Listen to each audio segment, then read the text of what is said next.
Alright guys, so today I dragged the Death Voloci out of the basement for the first time since the winter.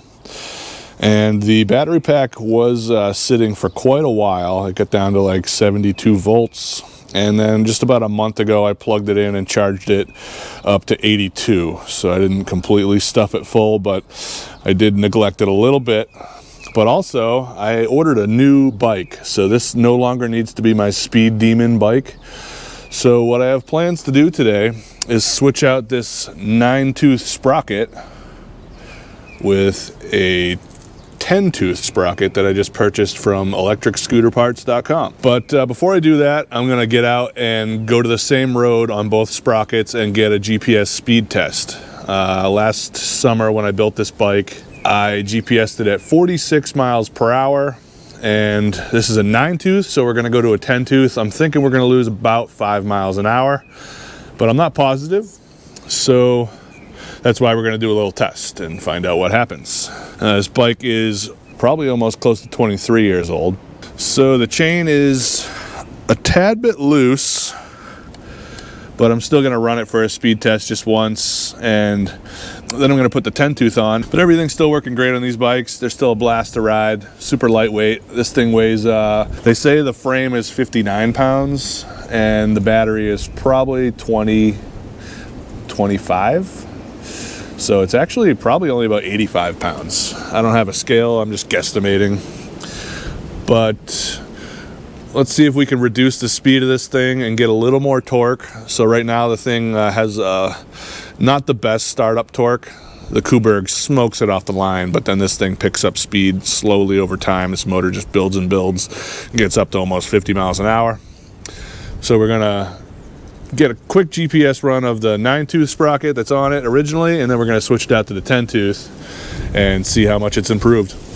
All right, so I'm at the spot for the speed test. I have my phone on my Andobill handlebar phone mount system, and I have my GPS app set, and it's at 0 miles per hour. But I promise you, it's at 0 miles per hour. This is 9-tooth and the stock gearing that we've always had. Well, let's see what we do.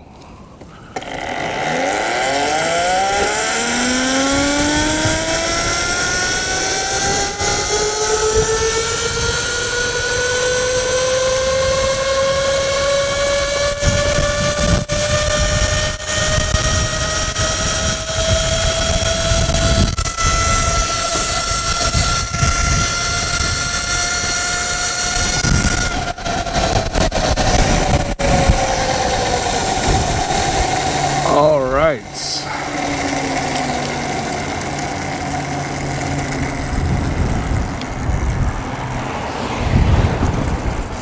That was pretty quick, and we got a top speed of 50 miles per hour. Holy crap.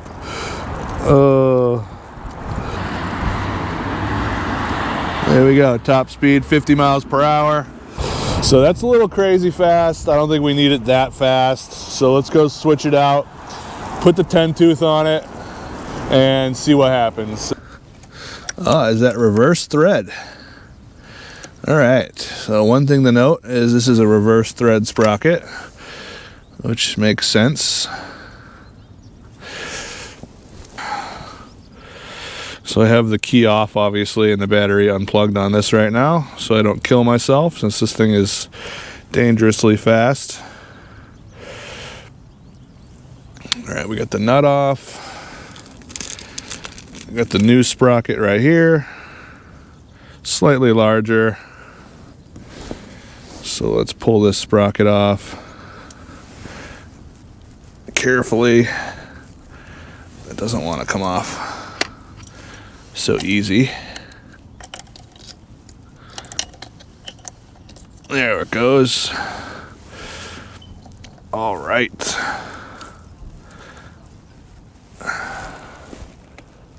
We need that lock washer. We're going to save that. And the new sprocket's going to go in.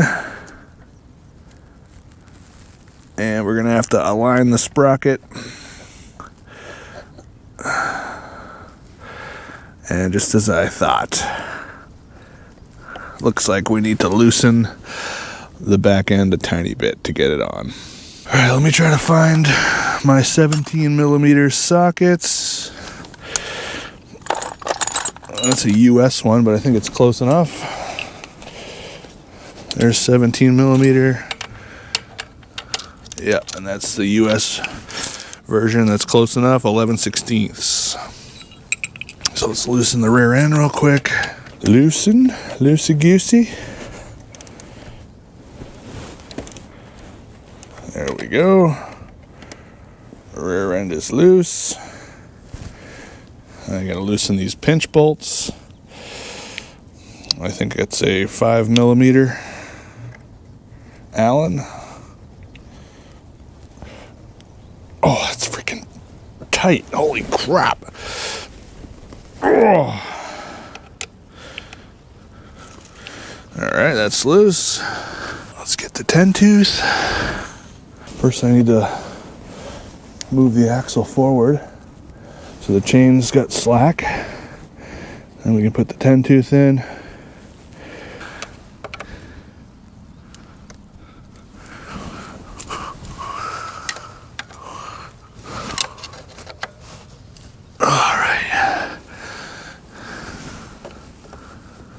All right, this thing's got to go quite a bit forward to get on that shaft.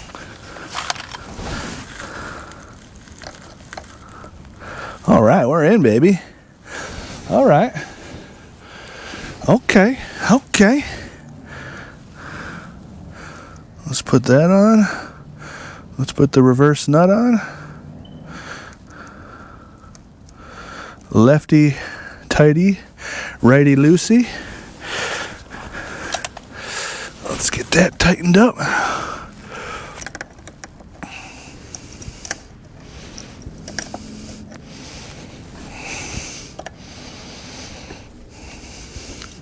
As tight as I can get it right now. That looks centered right there. So basically you just need to turn these cinch bolts. You can rotate it with a screwdriver and it's going to bring your axle in closer or further away. It's kind of neat. So I just got them centered. Now you can see the wheel is centered on the shock on both sides. Now let's put it back together and get this thing out for a test ride. All right, guys, we are back to the same stretch of road, same day. Just changed out from a 9-tooth to a 10-tooth. And if you can see, I have the GPS set back to 0 miles per hour. And we are going to give it one more run here. It feels quite a bit slower already, so I'm kind of expecting it to be more than the 5 miles an hour I thought it was going to be. Let's see what this thing does. 3, 2, 1.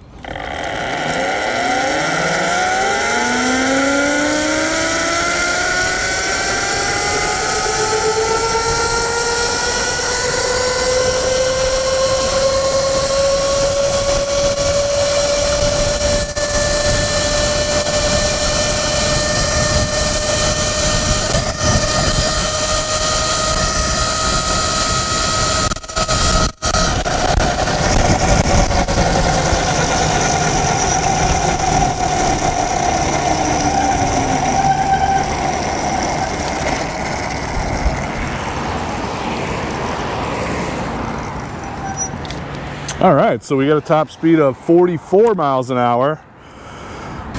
So 44 miles an hour, looks like that's a 6 mile an hour difference going 1-tooth from a 9-tooth to a 10-tooth. So like I explained before, I have a new bike that I just ordered. It's a secret right now, but it'll be coming in really soon. And I no longer need the death velocity to be putting out 50 mile an hour numbers. But anyway, this is E-Bike Scott, and just a quick little GPS speed run on the Death Veloci. Thanks for watching, guys.